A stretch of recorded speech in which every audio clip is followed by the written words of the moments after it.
his counterpart, the Pakistani Prime Minister, for the oath-taking ceremony. He even walked into Lahore unannounced, unarmed, filled only with courage and with good intention. But that was repaid with more terror attacks on Indian soil, more Indian lives taken, with the sponsorship and the training of Pakistan. Sir, Bharat ने हर बार शांति का हाथ बढ़ाया, पाकिस्तान ने हर बार आतंक का रास्ता अपनाया. This is the reality of our experience with cross-border terrorism. We have responded, sir, and it is important to point out the new normal that is now in place. We responded first with the surgical strikes. They did not relent. The Pakistanis still kept sponsoring, training, financing, sending terrorists across. We then responded with the Balakot airstrikes, and the airstrikes are a message which have continued till today. No one who kills Indians will sleep peacefully, not across the border, not even in the safety of their homes. They will be tracked down and they will be killed inside their own homes. But this time in Pahalgam, this new law which was achieved required Operation Sindoor. So they attacked tourists and we attacked terrorists. We did not target Pakistan's civilians. Our response, Operation Sindoor, was precise, it was measured, and it targeted terrorist sites. And only when Pakistan escalated did we then hit back at many more sites. Sir, this is not a reaction. This is a doctrine. This is the Modi doctrine. This is the new normal which Pakistan has now understood. Let me say this clearly, sir, that the India of today is not the India of 2008. This is very important because this turnaround, this new normal, is because of our changed policies. Sir, we must give full credit to our armed forces. The Honorable Defence Minister has pointed out their bravery, their sacrifices for the nation, and during this conflict also, what is important is, one question was asked, what about China? I have several things to say about China, but let me point out, when the Honorable Defence Minister said that the Indian Air Force bypassed and jammed air defence systems of Pakistan in 22 minutes, those were Chinese-supplied air defence systems that were neutralized in just 22 minutes. Sir, what is not often talked about, one thing we must, of course, acknowledge is that the entire country stood united on Operation Sindoor. I'm glad that even some friends across the aisle, across the other benches today, reiterated that. But sometimes some honourable members have not been beneath taking this issue into domestic politics. I will come into that.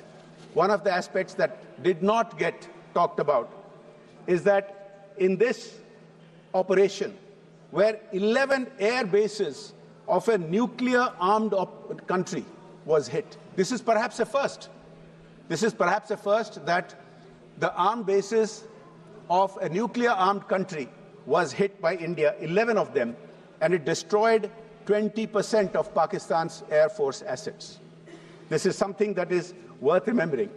The 9 bases of terrorists, their camps, which were neutralized, involved those of the Jaish-e-Mohammed, those of the Lashkar-e-Taiba, those of the Hizbul Mujahideen, all proscribed terror organizations who have long targeted India with the support of Pakistan. They are Pakistani-based, they are Pakistani.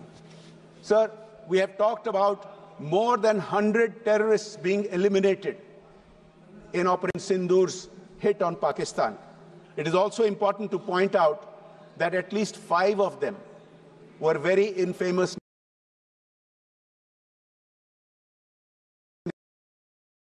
Khas, senior operator of LET. This is the person who was given a guard of honor by the Pakistani military.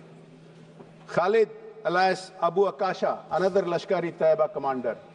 Mohammad Yusuf Azhar, wanted in the IC-814 hijack terror attack. Hafiz Muhammad Jamil, brother-in-law of Maulana Masood Azhar, and Muhammad Hassan Khan, Jaish-e-Mohammed commander. These are very significant names. These are very significant achievements in eliminating these terrorists. On the other hand, Pakistan's attempt to retaliate failed. And it pains me that friends in the opposition who have questioned India, who have questioned the successes achieved by the Indian armed forces, haven't pointed out these failures of Pakistan, nor have they asked these questions of Pakistan. Sir, Pakistan attacked Jammu University. It attacked the UN field station in Kashmir. These were neutralized, as the Honorable Defense Minister pointed out, by the UAS unmanned aerial system grid. India's actions were purely to counter terrorism and hit terrorists, decoupling the issue from any other disputes. Sir,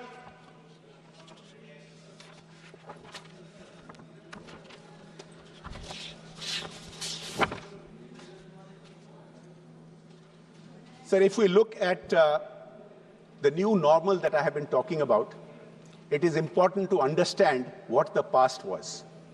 In the past, on a regular basis, almost on a daily basis, Pakistani sponsored terrorists were attacking India and killing Indians. Sir, if I give you a short list of the previous terror attacks and our responses, you will understand, sir, and I hope all our friends will understand that the new normal indeed is very dramatically different. Sir, 2005, Delhi serial blasts. A dossier was sent to Pakistan. So 2006, Varanasi bombings. India raised the issue in Indo-Pak talks. Mumbai attacks, sir, 2008, when so many people were killed and the then government decided not to retaliate. What is most shameful is that retaliation was considered. Retaliation was planned by our armed forces, but the then government did not permit retaliation. It is on record that the then senior-most officials of the government, whether it was the Foreign Secretary, whether it was the then NSA, took a decision not to hit back at Pakistan. This is what is really shocking, sir. 2006, Mumbai terror bombings. Sir, it is also important to point out that after the Mumbai attacks, 7 months after that, the then Prime Minister met the Pakistani president on the sidelines of the SCO summit in Russia and decided that India and Pakistan would continue dialogue. So we kept appeasing them. Our governments of the day over decades kept appeasing them, putting no pressure on them to stop their terror funding, terror organizing. Sir, in 2006, 2 months after the Mumbai train bombings, the then Prime Minister met Pakistani President Musharraf on the sidelines of the NAM summit in Havana and again agreed to maintain the peace process. So that so-called peace process was no peace process at all. It was only peaceful for Pakistan. Indians in large numbers were sacrificed. India was attacked repeatedly and large numbers of Indians were harmed and killed.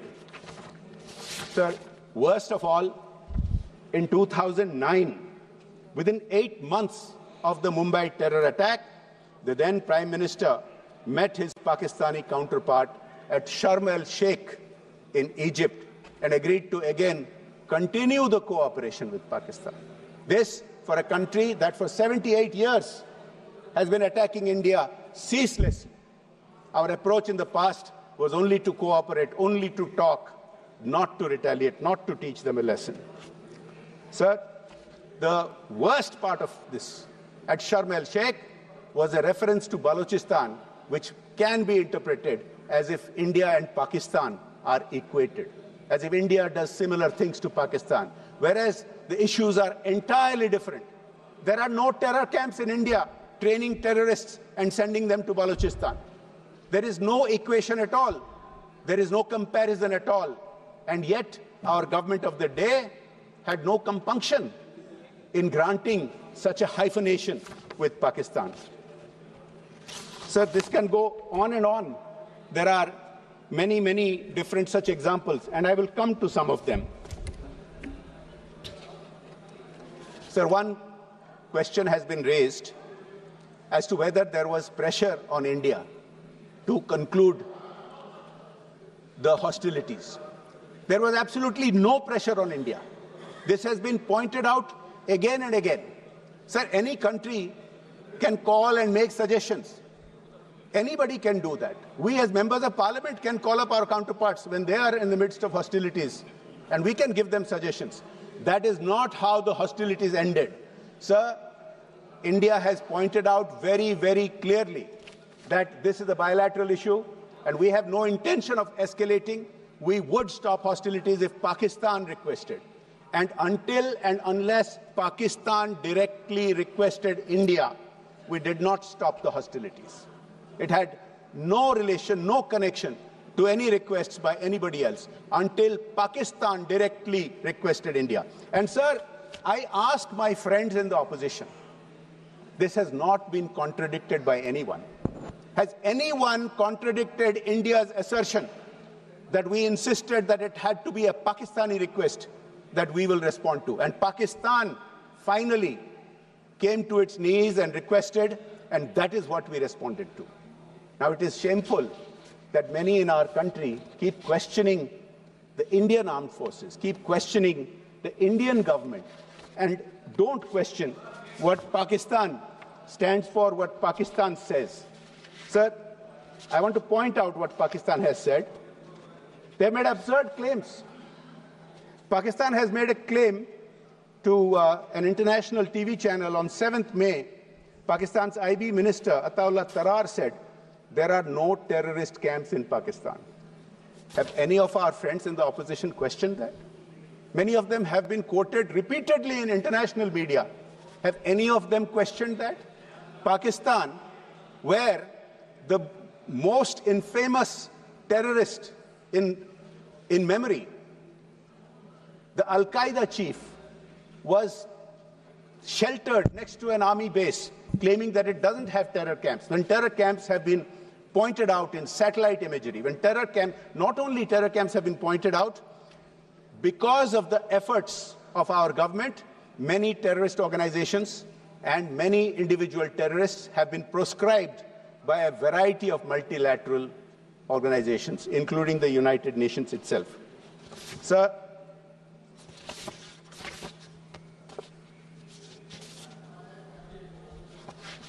I would like to point out that when the Honorable Congress member from Assam talked about certain things, I think it does deserve a response. I compliment him and others who said that they stand with the government of India, but the questions and the accusations against the government cannot go unanswered. Sir, it was amusing when he asked when POK would be got back. Sir, it was amusing when he referred to the number of Rafales and the China question. Sir, I would like to point out, and he used the point and he used the word that India bowed down. And his leader, whom he cited today in relation to the China question, has often used the word surrender. I think it is important for this House to point out how many times over the decades Congress has surrendered India's interest. Please have the patience to listen to this. 1948, Pakistan illegally occupied 78,000 square kilometers, the same POK that my friend was referring to. When our armed forces wanted just a little bit more time to conclude the armed operations and take it back, the then Prime Minister took the matter to the UN. Surrender, number one, it started from day one. 1949, 1949, Congress ignored the Kabah Valley, which was leased to Burma by UK. Manipur had received rent until 1949. Congress did nothing about it, surrendered that.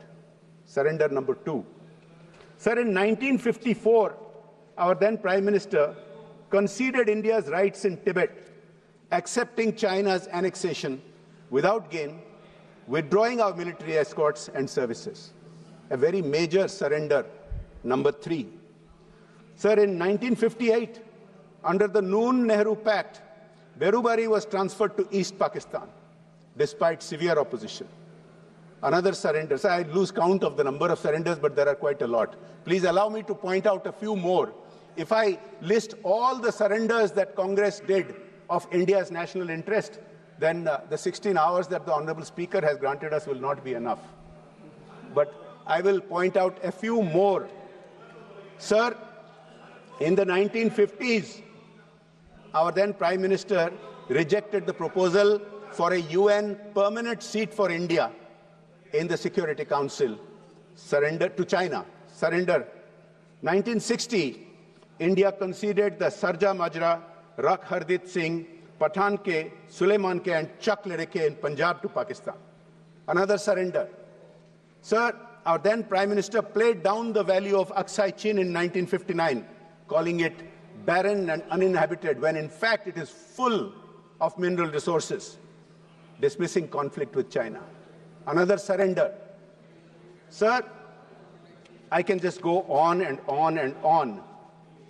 In 1963, Pakistan conceded more than 5,000 square kilometers in POK to China. India stayed silent. Surrender. So I can just keep going on. In 1965, India returned the Haji Pir Pass to Pakistan under the Tashkent Agreement. Surrender.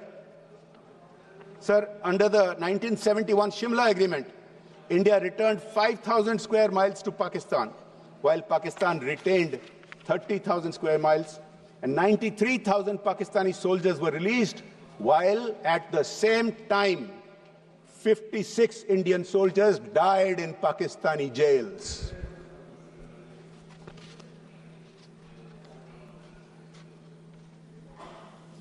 There are so many other surrenders, sir. If I keep listing all the surrenders, then, as I said, the whole time will be taken up. Sir, I can tell you that there are many, many more surrenders that the Congress party did of Indian interest.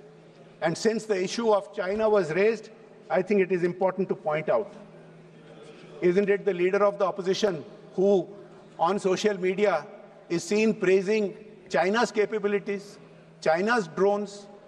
Has he once ever complimented the Indian armed forces and the Indian indigenous technologies? Has it happened? Sir, let me point out, others are pointing this out. Others are saying that India has done very well on this front. International experts are pointing this out. But our opposition members are refusing to take a stand on this.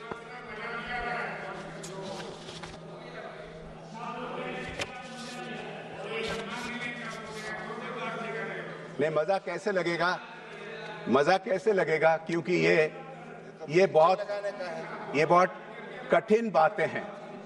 देखिए, ये तो मिर्ची है, कहां से अच्छा लगेगा? Yes, Kachatibu, Ran of Kutch. There are many others. Yes, there are many others. If I start listing them, देखिए, मजा तो तब आता अगर आप भी फ्री हैंड देते. आपके कई सारे ऐसे नेता हैं जो बहुत अच्छा बोल सकते हैं. मैं तो सुन रहा था मेरे मित्र मान्य शशि थरूर जी जो बहुत ही अच्छा बोलते हैं. ये तो हालांकि अलग बात है कि अभी कुछ दिनों से उनके नेतृत्व उनके पार्टी के तरफ से उनको बोलने नहीं देते हैं. लेकिन मुझे बहुत अच्छा लगा. लेकिन मुझे लेकिन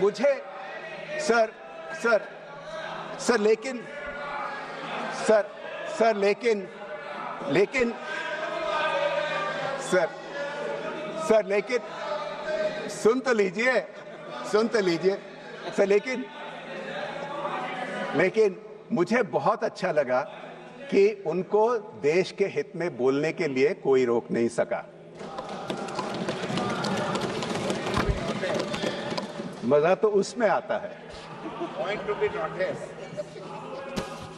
Sir, I would request my friends on the other side that before they raise issues about China, they must, and they talk about candor, they must speak with candor about any MOUs that they might have with the Chinese ruling party. Does the Indian public not have a right to know what is the understanding that the Congress party has with the Chinese Communist Party? Does it not raise questions when they keep raising points and rebuttals and issues which are constantly aimed against the Indian armed forces, which are constantly aimed against the government of India? But as I said, in so many appearances before global media, I have not seen them raise questions about China other than praising China's technology and drones. I have not seen them questioning Pakistan for all the absurd and false claims that it makes. Sir, I said earlier that globally experts are recognizing India's indigenous capacities. I just point out two experts, sir, and then I'll start coming to my conclusion.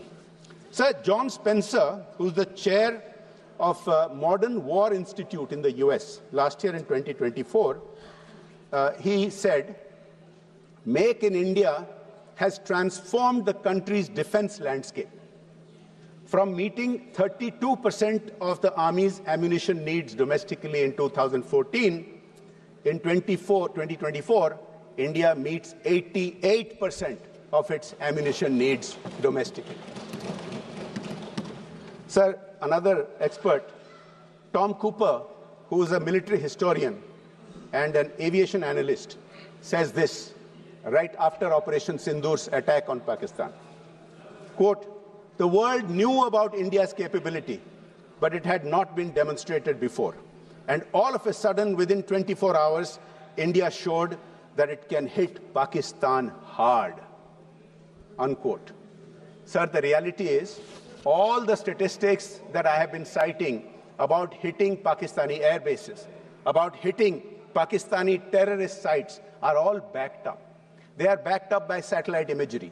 They are backed up by recordings. Whereas the Pakistani claims against India are fake, they are fake news, they are propaganda, and sadly, some of our friends, while ostensibly standing with India, standing with the government, standing with the people of India on Operation Sindoor, have fallen into supporting that narrative of Pakistan. Unsubstantiated claims against India, which I think ultimately the objective of the Pakistan narrative is to demoralize our forces. It is certainly not to encourage them for all these successes that they have had. Sir, as I come to the close of my speech, I would like to point out a few other things. One of the allegations that some friends in the opposition keep making is that our position is not supported around the world, that India doesn't have friends, that India has not made its message clear. Now, nothing could be further from the truth, sir. Let me point this out. Sir, post-Pahalgam, post-Operation Sindoor,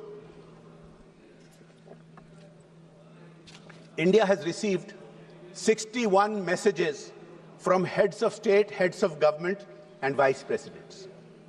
India has received 35 messages from foreign ministers. These are all in support. It has received 38 messages from members of various parliaments and former heads of state and government, leaders of opposition from various countries, and 43 messages from heads of various diplomatic missions. I would like to cite just a few of them, sir. The United States has made it very clear India has a sovereign right to combat terrorism. This is all post-Operation Sindoor. France, quote, "unwavering solidarity and stands firmly with India."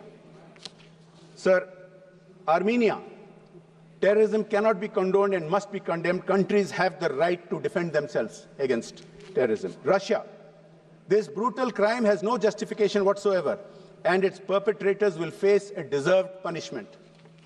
United Kingdom. India has every right to be outraged by the Pahalgam killings. Saudi Arabia strongly denounced the terrorist attacks in Pahalgam, reaffirmed firm stance against terrorism and extremism. Sir, I can go on and on. I think one of my friends in the opposition mentioned that Iran, from whom we buy certain petro products, has not condemned it. So that's not true. Iran too the president of Iran directly called up our Prime Minister Modi ji and conveyed in the strongest words the support to India. Sir, multilateral agencies like BRICS and Quad and even the FATF have all condemned the Pahalgam attack. Nobody has condemned India's right to defend itself. Nobody has opposed it. That used to be the case in the past. Nobody has said India should not be defending itself and in implementing the decisions taken by the CCS. Sir, the proof of the pudding remains in the final information that come out. Even as we were debating this issue today, some of us must have seen in the news that an Operation Mahadev is being conducted in Jammu and Kashmir, targeted at terrorists, and it appears that at least one of those eliminated today was involved in the Pahalgam attack. Now, one of the important developments that has taken place, sir, is that for 2 years now, India has been giving detailed information to the UN, to US and other countries about this outfit called the TRF, the Resistance Front. The TRF is a front organization of the Lashkar-e-Taiba, LET. Sir, as terrorist organizations get proscribed and have limitations, don't have as much freedom to move money and have training camps, they come up with all these new names and new structures. Sir, I think our friends who for several weeks now have been going around saying that India has not been succeeding in taking its message around the world should acknowledge just a few days ago, the United States has proscribed the TRF as a terrorist organization, as a global terrorist threat. Sir, India has been succeeding. It is not enough to just stand with the people of India. Of course, you must stand with the people of India because otherwise you get completely sidelined. It is also important to celebrate India's successes. It is also important to boost the morale of our armed forces, to boost the morale of our scientists and technologists who have developed these indigenous equipment and indigenous armaments. Sir, as I close, I would like to just point out two things.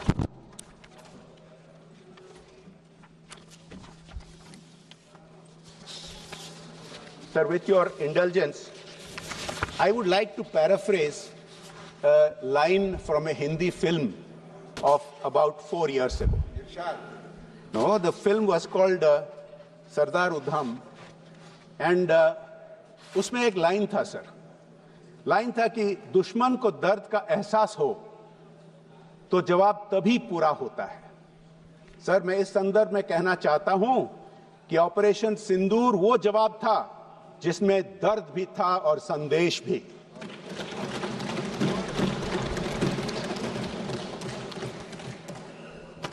Sir, as I close, I would like to point out the following.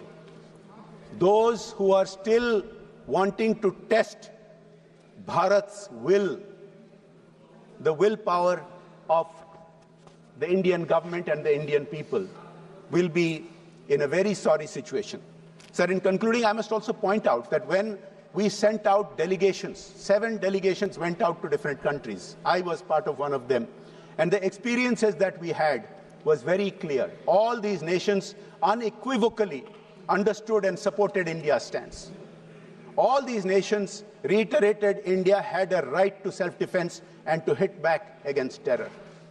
Every one of them condemned the Pahalgam terror attack. And sir, I would like to make one point here. Sir, many of these countries have given their highest honors to Prime Minister Modi. I believe of the countries that we visited, more than 11 have given their highest honors. Sir, what is important is that these are not just personal honors for our Prime Minister. Of course, we are all personally proud that the Prime Minister of India has been given the highest civilian and military honors in so many different countries. We went to 4 countries in my group, to Saudi Arabia, to Kuwait, to Bahrain, to Algeria. 3 out of those 4 countries have given their highest honors. Sir, it is important for the nation. It is not just a personal recognition. It is important for the nation. We experienced, our group experienced, when we went, the impact that this has had, the impact of India's foreign policy of the Modi government has had on all these nations, and we perceived that strength and that support. In conclusion, sir, those who are still wanting to test India's will, let them know we are a people of peace, but we are not prisoners of it. Let them know we don't seek conflict, but we will not fear it.